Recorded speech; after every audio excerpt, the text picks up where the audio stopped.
Swayam Prabha. Digital India. Educated India.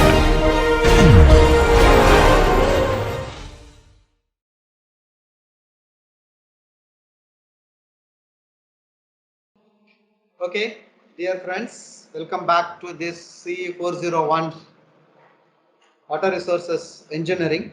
We are looking the major hydraulic infrastructure, the dam.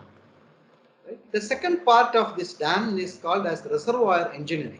See, once the dam is constructed, backside, right? See, huge water is flowing every day, and once you stop it by constructing the dam, the water levels start rising. And once the water level start rising, you will get so much of area under water. That is called as submerged area or water spread area. And this volume of water is called as reservoir because you reserved it for your purposes, various to meet various demands. Let us see what happens when you store huge quantity of water. What type of studies you have to do it? What type of analysis you have to carry out, and how to use this water in a beneficiary manner? Right? Let us see for what purposes I am constructing the dam. Right? A reservoir is an artificial impoundment formed after a construction of dam. Right? The main purpose is to conserve the water or sometimes to control the flood, right, or to regulate the flow so that this water is used for irrigation, water supply, hydroelectric power generation, recreation, navigation, pisciculture, so many other purposes. Right? So a reservoir once constructed, officially it may be for a single purpose reservoir. As the time passes, the reservoir becomes multi-purpose. Right? So based on the use of the dam, use of this reservoir, a reservoir can be called as single purpose reservoir or multi-purpose reservoir. The single purpose reservoirs, once they are constructed as a single purpose reservoir, over the period of time they become a multi-purpose. Once you use the stored water for more than one purpose, such reservoirs are called as multi-purpose reservoirs. Like storage dam, here it is storage reservoirs, flood control reservoirs. In flood control itself, there are two, retarding and detention.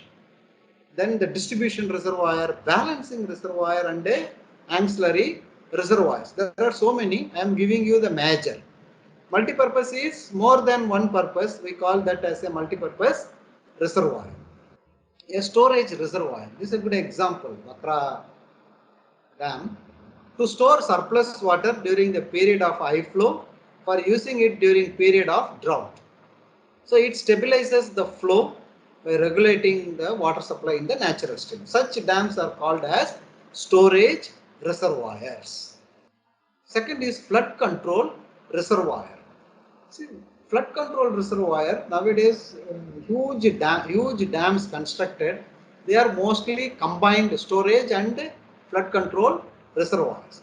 These flood control reservoirs, retarding reservoirs, are the dams which retard or which keeps the flood water with it.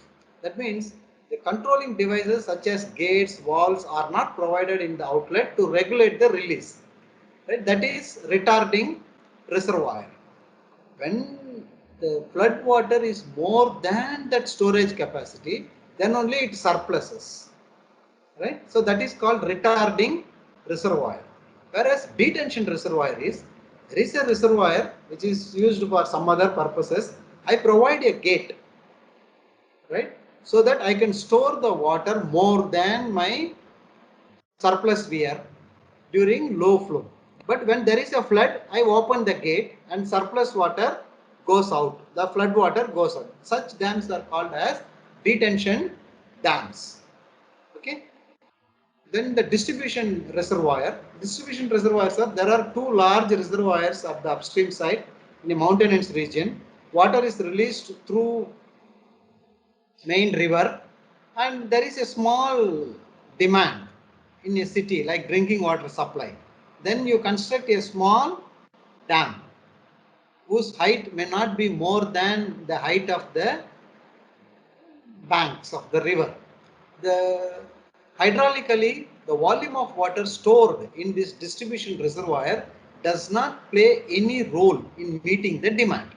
That is called distribution reservoirs. That means the distribution reservoirs acts as the structure which distributes the water from main dam through the river to the left bank and right bank.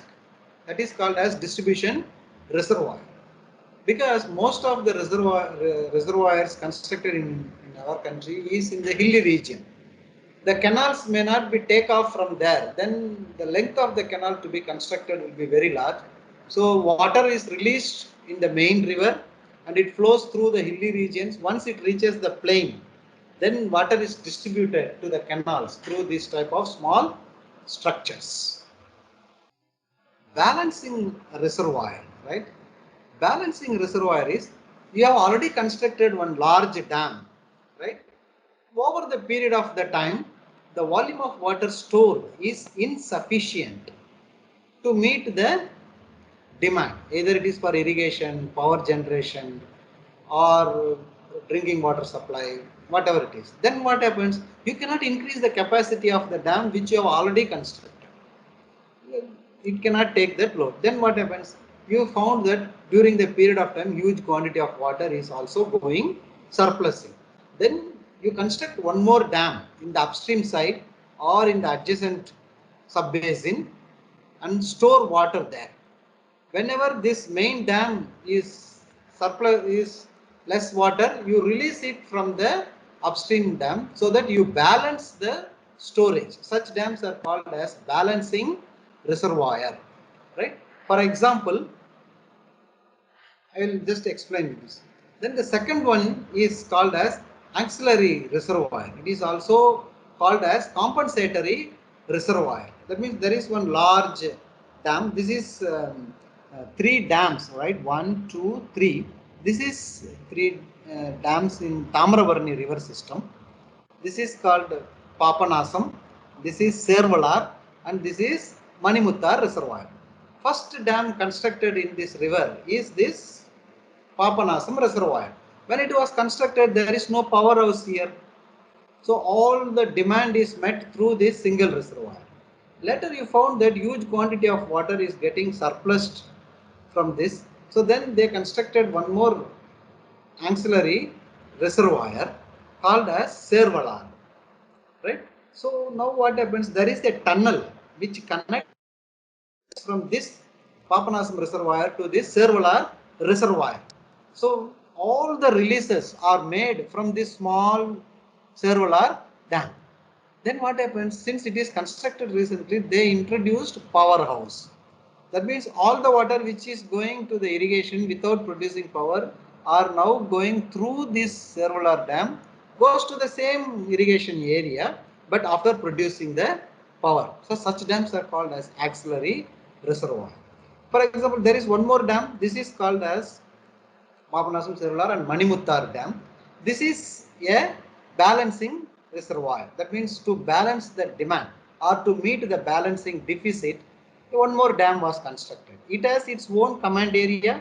Also, it gives water to the earlier command area. That is called as auxiliary as well as balancing reservoir, right? So if I draw, this is dam in reality, right, in Google Map, and this is how water resources engineer draw the location of the dam, main river, surplus here, and annexes or the main canal. This is called as schematic diagram of the reservoirs, right?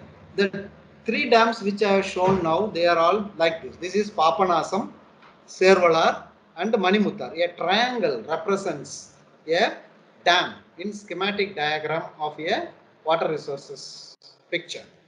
You can see this Papanasam and Servalar, these two are interconnected by a tunnel. So that is why there is no even spill water goes out of this dam. That's why it was connected in dot. All the water goes through the main river through this Servalar reservoir, right? And there is a powerhouse. And then all this water gets at the point from where the irrigation starts. That is called as diversion weir or detention. Right? From here, there is one more powerhouse because it is located at a very high level. So then from there, water is released in the main river. This straight line from this dam to this Gulf of Mannar in Bay of Bengal, this is the main Tamaravarni river system. And it has several or 8 pickup weirs constructed 1200 years. These are all constructed by uh, the Raj, the kings who ruled that period from 1, 2, 3, 4, 5, 6, 7. The first one is Kodaimel Alagian Anakat, then Marudanayagam Anakat, right? Marudur, Nadiuni, right? Then we have Kannadian Kalvai, Ariyanayagippuram, Palavur, Suttamalli, right? Manimutta. The last Anakat called as Sri Vaikundam Anakat was constructed by British. All these Anakats are not straight line, they are all curved. Right? That time itself they have designed the weirs on permeable foundation with curved lines. The top, if you see, it looks like a curved portion. And the arrow marks from each weir is the irrigation canal. Right? That is how schematically we represent. Right? We can see here some Anakats have canals on both the sides. That is why you can see the first Anakat has 2 irrigation canals. First one is called South Kodaimelalagan Canal, SKC, and this is North Kodaimelagan Anakat. So NKC is nothing but the left bank canal. South Kodaimelalagan Canal is right bank canal because you are facing towards the main river. And there are certain rivers, certain Anakats which has only one outlet. And all these canals are called contour canals. Contour canals means they can irrigate only one side of their flow because it is flowing at the same contour level. So they can irrigate to the command area below that flow level. Okay. So this is schematic. That's why I have written schematic diagram of the Tamaravarni river system. Entire river system is here. All these arrow marks, bigger one, they are all the tributaries. Okay. Now these reservoirs, right? Multi-purpose, right? These are all purpose. I no need to tell, you know everything. Irrigation, hydropower, navigation, flood control, fisheries, right? These are all the advantages. It gives multiple uses, financially viable, lot of indirect benefits like pisciculture, tourism, power production, right? So, but disadvantage is it has high initial cost, rapid silting up, and cost becomes disappropriate when the construction period is larger and large. We have seen what is a reservoir and classification of reservoir based on the purpose, single purpose, multi-purpose, all these things. But for anybody, the first question which comes into the mind is why we need to store this water, right? That huge quantity of water, why we need to store. If you refer our first class in introduction in SWAT model, right, we say that reservoirs are the hydraulic structures which are constructed to reduce the temporal water available variation. That means at a given point, given location on this earth, during a period of time there will be heavy flow in the river and during remaining periods there is no flow in the river. So when my demand is more than the water flowing in the river at any given time, then I need to store it. So then what happened? People used to started storing the water when it is excess available, right? Then the storage concept came. Sometimes when my demand is always less than the water flowing in the river at any time period, then I no need to store the water. But my demand point may be at higher elevation. Then what happens? I need to raise the water level in the river so that I can divert the water from high level to low level. So that there also I need a small structures like weirs and barrages. A large dam may not be required just to raise the head. But when I want to store more water during monsoon period and use it during non-monsoon period, then dams has to be constructed. Or sometimes still I have a sufficient quantity of water flowing. I want to develop, or I want to extract hydroelectric power. Then also we need to construct a large reservoirs. Then the water stored in the dams and reservoirs will be used to generate flow. Then other purposes, right? Flood control, water supply, industrial, domestic, right? Then fishing, leisure, environmental flow, all needs the purpose of storing the water. Okay. Then next comes how to determine the volume of water to be stored, right? And then what type of dam we need to construct. Then what are all the problems that will encounter during construction and after construction. And nowadays we need to study the social impacts also, apart from environmental impact assessment. Right? If I construct the dam or a huge hydraulic structure, it's a barrier across the river for a huge height, what will happen? Immediately the water flowing in the river is stopped. So the downstream side river may not get water. So the first thing we need to provide is a sluice gate where there will be a minimum environmental flow always happening in the river for the eco-hydrological requirement. Second one, when I store this water, slowly water level builds up. How much height I need to construct and how much volume of water I need to store. For that we should know what are all the different types of storages. There are 5 different storages as you see from this diagram. The first storage is called dead storage. Actually, dead storage is not the dead, is the volume of water that can be stored below the drawdown level or below the sluice level. This area and this volume is mainly for the sediments incoming, because when I block the flow of the water completely, river carries huge amount of sediments, coarse sediments, medium sediments, fine sediment, then coagulants. All these things gets deposited. When they deposited, there should be a sufficient space. Otherwise, what happens? They will start depositing at our useful storage. So that volume, which is estimated based on the sediment load in the flowing river, assuming a time period of the dam, that much volume has to be left for dead storage. Second is the useful storage from above the dead storage up to the top level of the crust.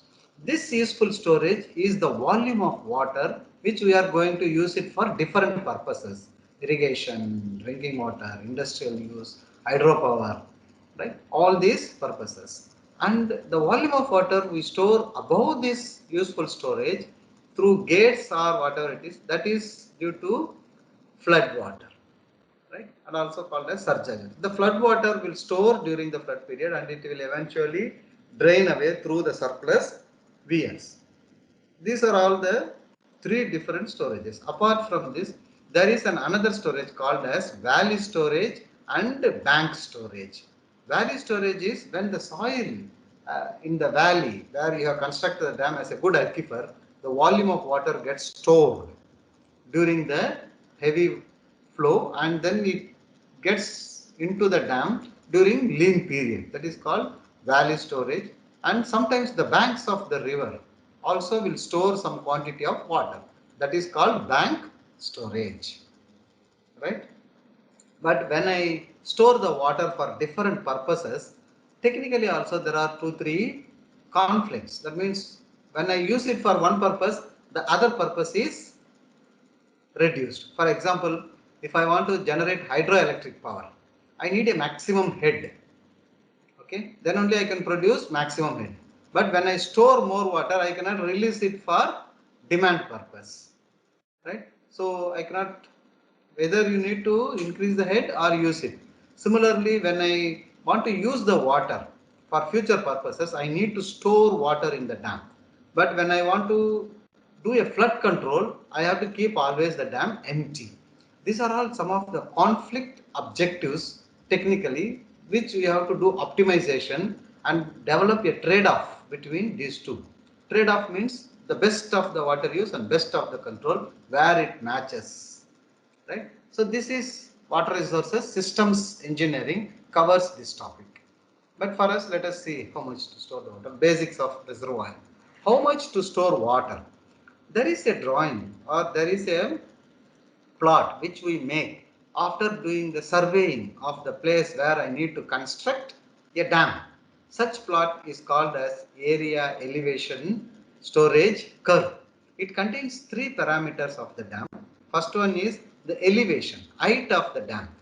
You all know that as the height of the dam increases, the area of the water stored below the dam also increases. When area of the water stored increases with increase in height, then the volume of water also increases. That is why at smaller level, the volume of water stored and the area under submergence, right, will be very smaller.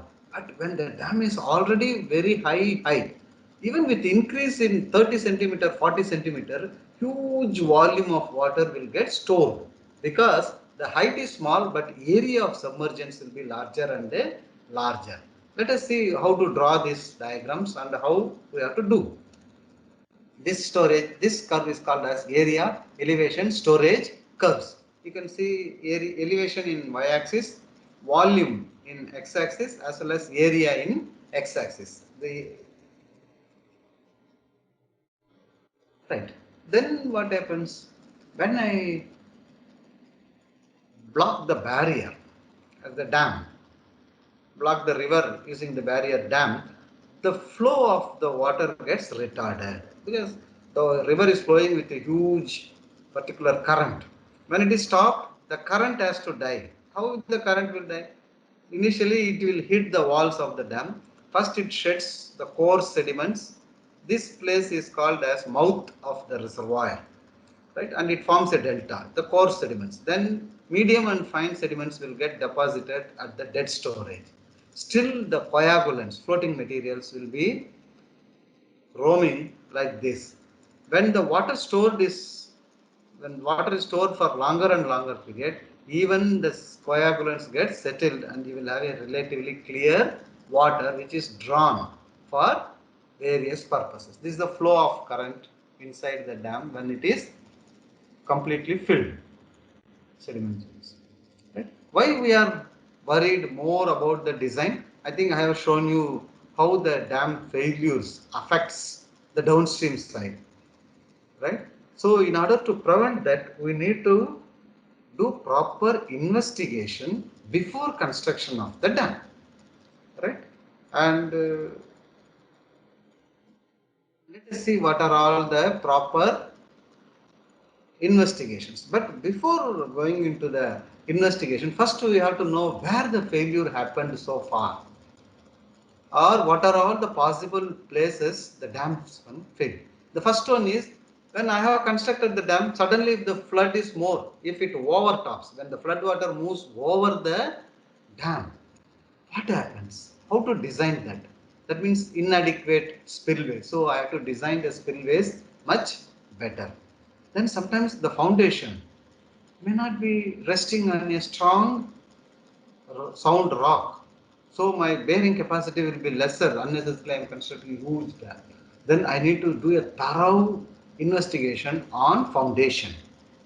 Okay. Sometimes in earthen dams, when I am compacting, if my compact is not based upon the optimum moisture content, which you might have studied in your geotechnical laboratory, how to find the optimum soil moisture content for maximum compaction, right? If that is not achieved, that means the soil is loose, so water can seep through the small pores. Later on, the pores will get connected hydraulically and water gushes out the downstream side, causing a piping failure. That is throughout the cross section, that failure, one layer. Suppose at one side only the compaction is not proper, then what happens? The dam gets slided. Sometimes when I store the water for a huge area, depending upon the fetch, I think I have told, the length of the water stored is larger and larger, then the wave height will be larger and larger. When the wave height is larger, it will hit the body of the dam, and if it is erodable, like earthen bund, then it will erode the soil. So then how to prevent that? Right? Then erosion on downstream side. People always think that there will be erosion only on upstream side due to wave action. No. When the seeped water, the seepage water, which you might have studied through flow net and also Elisha model, if there is a exit velocity, then the downstream